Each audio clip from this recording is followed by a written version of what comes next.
The Chicago rain was a wall of needles, freezing and relentless against Mia's brown skin. Her lungs burned, each breath a jagged shard of ice as she sprinted down the rain-slicked pavement of the Gold Coast. Behind her, the heavy, rhythmic thud of combat boots told her Stephen was closing in. "You can't run forever, Mia," he screamed, his voice distorted by rage. "I told you if I can't have you, nobody will." Mia didn't look back. She knew the look in his eyes. It was the same one he had before he nearly broke her ribs 3 months ago. She took a sharp turn, her heels skidding on the wet sidewalk, and saw the neon glow of El Eclat. It was the most exclusive restaurant in the city, a fortress of glass and steel. Outside, 4 men stood like statues in black suits, their earpieces glinting under the streetlights. These weren't mere bouncers. They were professional killers. Usually, Mia wouldn't dare breathe the same air as men like these, but the shadow of Stephen's hand reaching for her ponytail gave her a burst of suicidal adrenaline. She didn't slow down. She lowered her shoulder and dove between the 2 largest guards just as they reached out to intercept a delivery. She was a blur of soaked fabric and desperation. She hit the revolving doors with the weight of her entire life, spinning into the warmth of the foyer before the security could even draw their breaths. The interior of the restaurant was a different world, silent, scented with expensive agarwood, and terrifyingly opulent. Mia's chest heaved, her soaked dress clinging to her curves, dripping puddles onto the hand-woven Persian rugs. The guards were inside now, moving with lethal precision to flank her. "Ma'am, you need to leave." "Now," one hissed, his hand moving toward the holster concealed beneath his jacket. "Please," Mia gasped, her eyes darting toward the glass doors where she could see Stephen's silhouette packing like a caged animal. "He's going to kill me." The guards didn't care. They moved in to grab her arms, but a sharp, singular click of a tongue stopped them dead in their tracks. At the far end of the room, seated at a long mahogany table draped in white linen, sat a man alone. He was draped in a charcoal suit that cost more than Mia's entire education. His hair was jet black, his features sharp enough to cut glass, and his eyes, cold, calculating, and predatory, were fixed directly on her. This was Chan Wu, the man the tabloids called the Ice King and the streets called the Reaper. "Let her go," Chan Wu commanded. His voice wasn't loud, but it carried the weight of a death sentence. The guards retreated instantly, bowing their heads in a display of submission that made Mia's blood run cold. She stood shivering in the center of the room, the heat of the restaurant doing nothing to thaw the terror in her bones.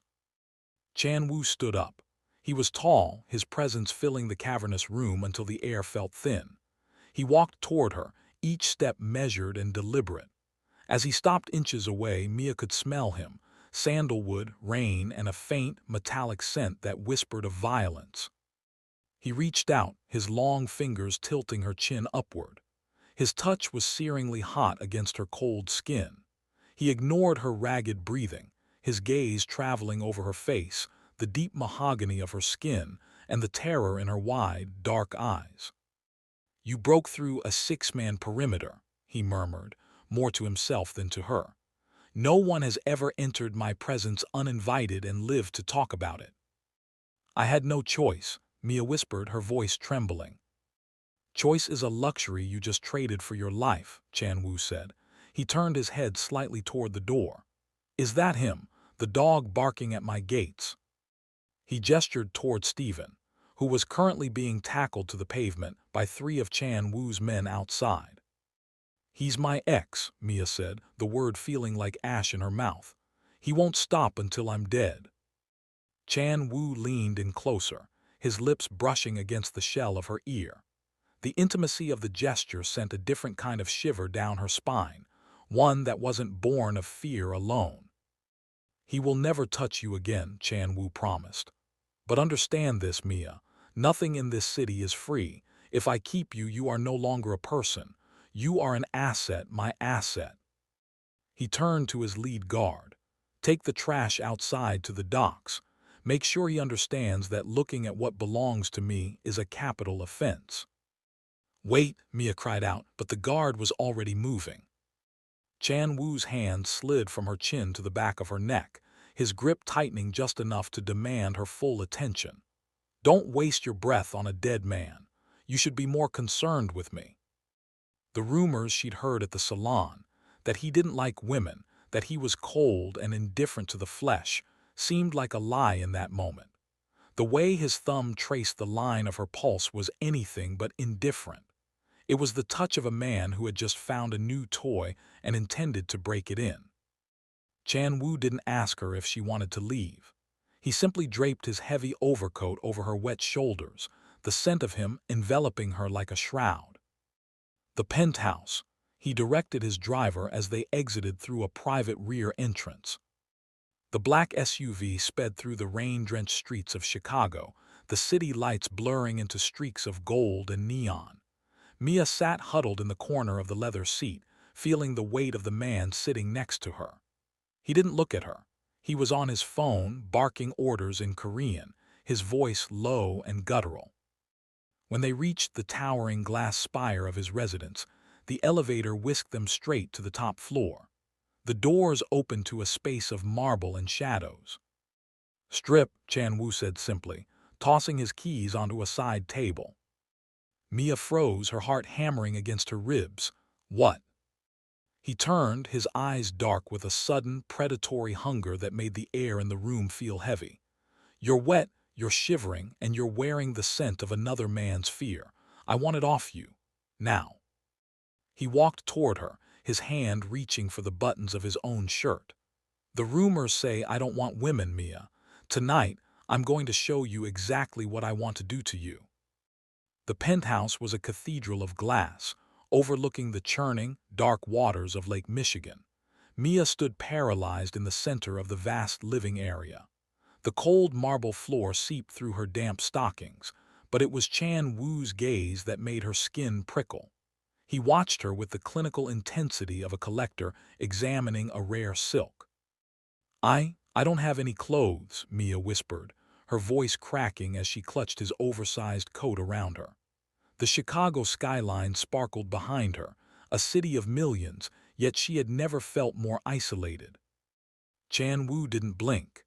He pressed a button on a sleek wall panel, and a section of the darkened hallway illuminated, revealing a walk-in wardrobe larger than Mia's entire apartment. "Everything in this home is now yours," he said, his voice dropping an octave. "Except your will. That belongs to me." He stepped into her personal space, his presence an overwhelming force of expensive tobacco and raw power. He reached out, his fingers brushing a wet curl away from her forehead. "Tomorrow, my people will erase your trail. Tonya will be told you are safe. Stephen will be a memory." Mia looked up at him, her dark eyes searching his for a flicker of mercy, but she found only a boundless, possessive hunger. The master bathroom was a sanctuary of black quartz and gold fixtures. A sunken tub was already steaming, scented with oils that smelled of jasmine and cedar. Chan Wu stood by the door, his arms crossed over his broad chest, his shirt unbuttoned halfway to reveal the hard, tattooed planes of his torso. "I can bathe myself," Mia said, her heart hammering. "You misunderstand," Chan Wu replied, walking toward her. "I didn't bring you here to be a guest. I brought you here to be consumed." He reached for the zipper of her soaked dress. The sound of it sliding down was deafening in the silent room. As the fabric pooled at her feet, leaving her in nothing but her lace undergarments, Mia felt a heat rise to her cheeks that had nothing to do with the steam. His eyes darkened as they swept over the rich, mahogany curves of her body. For a man rumored to be uninterested in women, the look in his eyes was terrifyingly carnal. He picked her up effortlessly, his large hands spanning her waist, and lowered her into the water. He followed her in, suit and all, his weight displacing the water as he pinned her against the edge. The water was hot, but Chan Wu's touch was scorching. He pulled her back against his chest, his wet clothes clinging to his muscular frame. His hands wandered with a bold, practiced authority, mapping out the territory of her hips and thighs. "They say you don't like women," Mia gasped, her head falling back against his shoulder. Her breath hitched as his mouth found the sensitive cord of her neck, his teeth grazing her skin just short of drawing blood. "They say many things," he murmured against her skin. "They say I am a monster. They say I have no heart." He turned her around in the water so she was forced to straddle him, her knees resting on the bottom of the tub. The physical reality of him was impossible to ignore. He was hard, demanding, and very much interested. He gripped her chin, forcing her to look into his obsidian eyes. "The rumors keep the weak away, but you ran through fire to get to me. Now you'll burn in it." He captured her lips in a kiss that wasn't a request. It was an invasion. It tasted of salt and dominance, claiming her breath as his own. Chan-woo carried her from the bath, dripping and shivering, not from cold but from the sheer intensity of his focus. He laid her on the oversized bed, the black silk sheets a stark contrast against the deep, beautiful brown of her skin. He didn't use a towel. He used his tongue, tracing the droplets of water from her collarbone to the swell of her breasts. Mia's fingers tangled in his damp, dark hair, her body betraying her as it arched toward him. This was a dark, dangerous kind of desire, the kind that made her forget the bruises Stephen had left on her soul. "You are mine, Mia," he growled, his voice a low vibration against her skin. "Every inch, every breath. If I find another man sent on you again, I will burn this city to the ground to find him." He moved between her legs, his weight a heavy, welcome pressure. He paused, looking down at her, his expression a mask of possessive rage and lust. "Tell me who you belong to."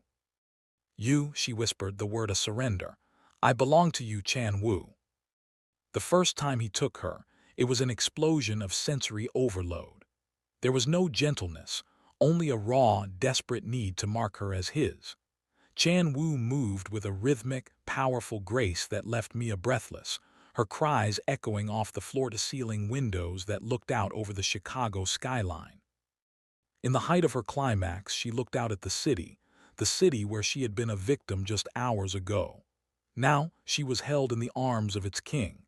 The power dynamic was terrifying, yet she felt a dark thrill in his obsession. Afterward, as the sun began to bleed a pale gray over the horizon, Chan-woo didn't pull away. He held her tight, his heart beating a steady, heavy drum against her back. "Sleep," he commanded, his hand resting possessively over her hip. "Tomorrow the world thinks you are gone. Tomorrow you begin your life as my shadow." Mia closed her eyes, falling into a heavy sleep, realizing that while she had escaped Stephen's cage, she had walked into a much larger, much more dangerous one. And the worst part was, she didn't want to leave. Mia woke to the sound of the Chicago wind whistling against the reinforced glass. For a moment, she forgot where she was, reaching out for the threadbare blanket of her old life. Instead, her hand brushed against 1,000 thread-count Egyptian cotton. Chan-woo was gone, but his presence remained like a physical weight. On the bedside table sat a velvet box and a new phone. Inside the box was a diamond-encrusted choker, the centerpiece a deep red ruby that looked like a drop of blood. There was a note in sharp, elegant calligraphy. "Wear it. Let the city know who protects you." She put it on. The cold metal against her neck felt like a collar. When she looked in the mirror, she barely recognized the woman staring back. The exhaustion was gone, replaced by a flushed, bitten look. She was no longer a girl on the run. She was the centerpiece of a warlord's collection. She tried to call Tonya, but the phone only had one contact: Master. By noon, a team of silent women arrived. They didn't speak English. They simply moved with practiced efficiency, measuring Mia's body, styling her hair, and filling the massive closets with silks, furs, and leathers, all in shades of black, red, and cream. "Where is he?" Mia asked the lead woman. The woman only pointed toward the private elevator. Mia felt a surge of restless energy. She was safe, yes, but she was a prisoner in a palace. She wandered to the kitchen, where a chef was preparing a meal of Wagyu beef and truffles. Every luxury was at her fingertips, yet she craved the one thing that terrified her: Chan Woo's touch. The dark romance of her situation was beginning to settle into her bones. She wasn't just his asset, she was becoming addicted to the safety his violence provided. When the elevator finally chimed in the late afternoon, her heart didn't skip with fear. It skipped with anticipation. Chan Woo entered the room, his tie loosened, looking like a man who had just spent the day deciding who lived and died. He walked straight to Mia, his eyes locked on the ruby at her throat. "You look like a queen," he murmured, his voice like gravel. "I feel like a ghost," Mia challenged, her African-American heritage giving her a spark of defiance he hadn't expected. "You've erased me. No one knows where I am." Chan Woo laughed, a dark, rare sound. He pulled her flush against him, his hand sliding down to cup her rear. "The entire underworld knows where you are, Mia. They know the Ice King has finally found a fire he can't put out. The rumors about my preferences. They died the moment my men saw the marks I left on your neck this morning." He began to unbutton his vest, his eyes never leaving hers. "They thought I was cold because I hadn't found anything worth burning for. Now I have." The dining table was set for a feast, but Chan Woo had no interest in the food. He swept the expensive plates onto the floor with a violent crash of porcelain. He lifted Mia onto the mahogany surface, her silk robe falling open. "Chan Woo, the food," she gasped. "I'm hungry for something else," he growled. This encounter was more intense than the first. He was proving a point, shattering the gay rumors with every heavy thrust, every possessive bite at her shoulder. He worshipped her body with a dark, frantic energy, his hands contrasting beautifully against her dark skin as he pinned her wrists to the wood. The power exchange was absolute. He took her there, amidst the ruins of $1,000 dinner, making her scream his name until her voice was hoarse. In the throes of passion, Mia realized the truth. Chan Woo didn't just want her body. He wanted to consume her soul so entirely that there would be nothing left for anyone else to take. As the adrenaline faded, Chan Woo stayed buried in her, his forehead resting against hers. For the first time, he looked vulnerable, or as vulnerable as a wolf could look. "Stephen is still out there," Mia whispered into the silence. Chan Woo's grip tightened on her wrists, his eyes turning back into chips of black ice. "Not for long. He's been talking, telling people I stole what was his. He's trying to rally the smaller gangs in the South Side to cause a distraction while he comes for you." He kissed her, a hard, bruising contact. "He thinks because he had you first he has a claim. He doesn't understand. In Chicago I am the law, and you are my heart. Anyone who tries to take my heart dies a slow, agonizing death." He stood up, pulling her with him. "Tonight we go out. I want the city to see you. I want Stephen to see what he's lost before I take his eyes." Chan Woo dressed her in a gown of liquid gold that clung to her curves like a second skin, the metallic fabric a stunning contrast against her mahogany complexion. When they stepped into the lobby of the Opera House, the air seemed to vanish. Every head turned. The whispers were like a swarm of bees, some shocked to see the Ice King with a woman, others terrified by the lethal look in his eyes as he kept a heavy hand on the small of Mia's back. "Keep your head high," Chan Woo commanded, his voice a low vibration near her ear. "You aren't just a woman tonight, you are a warning." Mia felt the weight of 1,000 eyes. She saw the city's elite, politicians, rival bosses, and socialites, all recalibrating their understanding of power in Chicago. Chan Woo wasn't just showing her off, he was declaring a monopoly on her existence. For the first time, Mia didn't feel like a victim. In the shadow of his darkness, she felt like a goddess. The performance was a blur of soaring high notes and dramatic orchestration, but Mia couldn't focus. From the private box, she scanned the darkened theater. In the third row of the balcony, a face caught the light, a face she knew too well. "Stephen." He looked haggard, his eyes bloodshot and fixed on her with a manic intensity. He wasn't hiding, he wanted her to see him. He held up a hand, mimicking the shape of a gun, and fired at Chan Wu. Mia's breath hitched, her hand flying to the ruby at her throat. Chan Wu noticed the shift in her heart rate instantly. He didn't follow her gaze, he didn't need to. He simply leaned back, his fingers drumming a slow, rhythmic beat on the velvet armrest. I see him, Mia. He thinks he's the hunter. He doesn't realize he's walked into a slaughterhouse.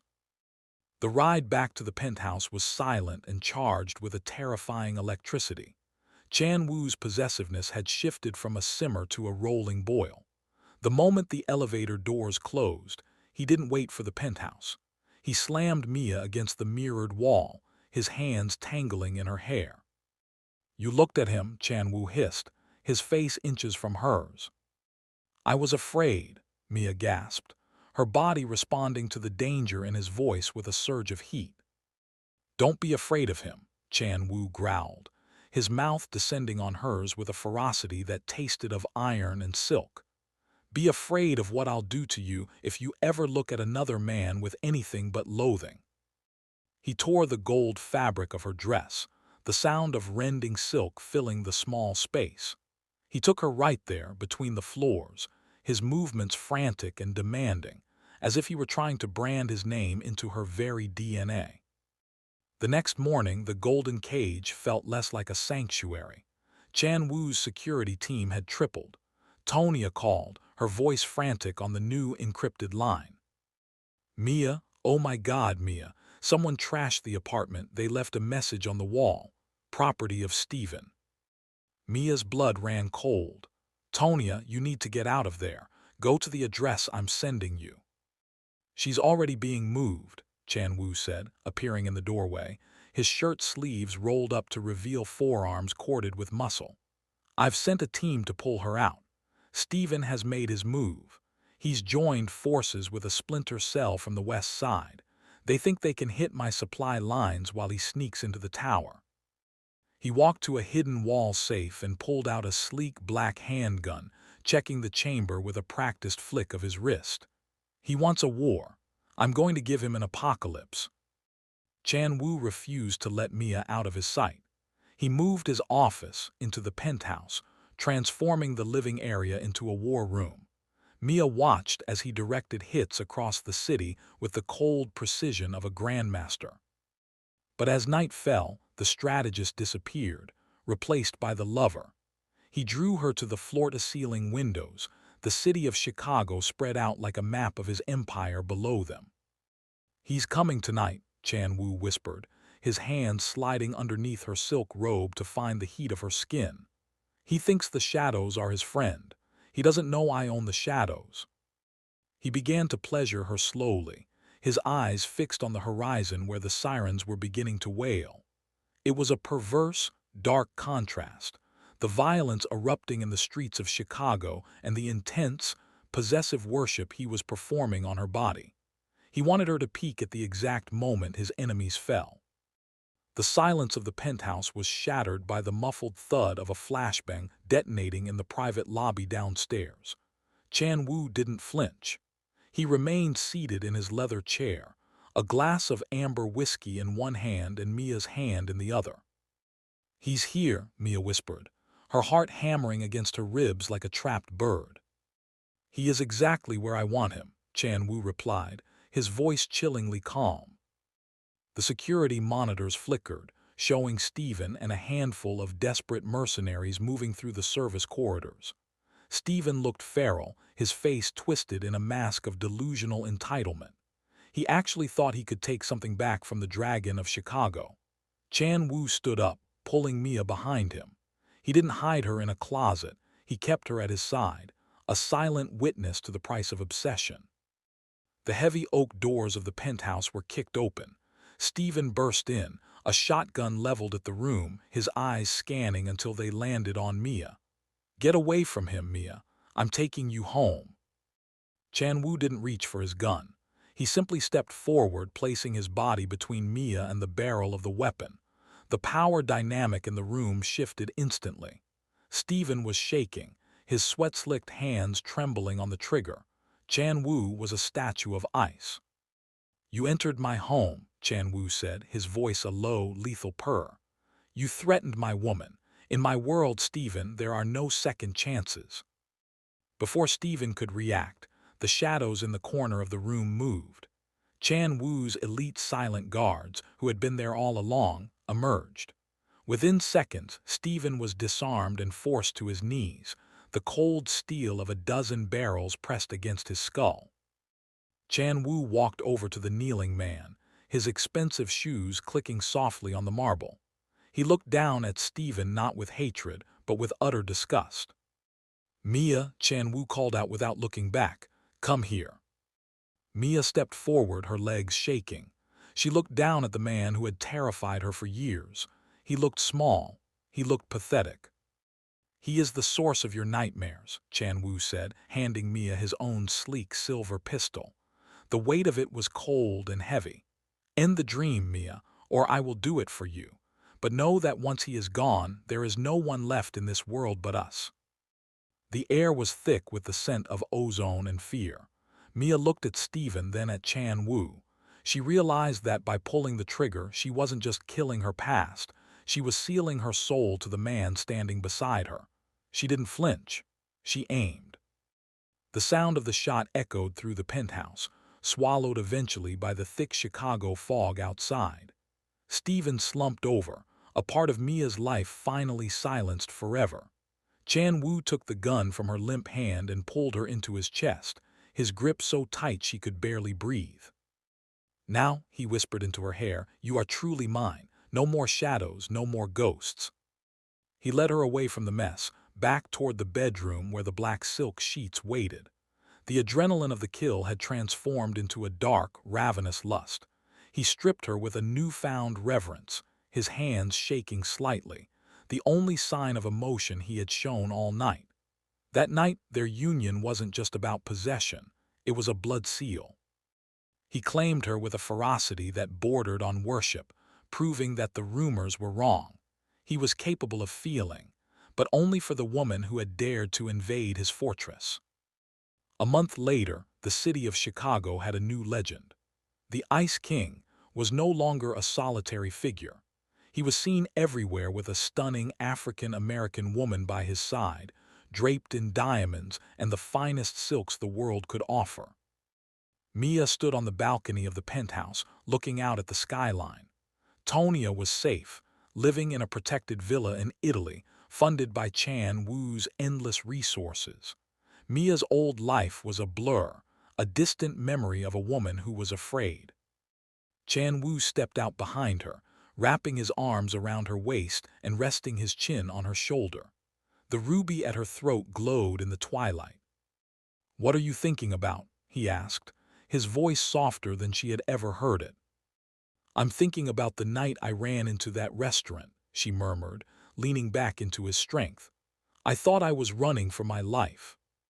Chan Wu turned her around, his dark eyes burning with an eternal, possessive fire. "You weren't running for your life, Mia. You were running to your throne."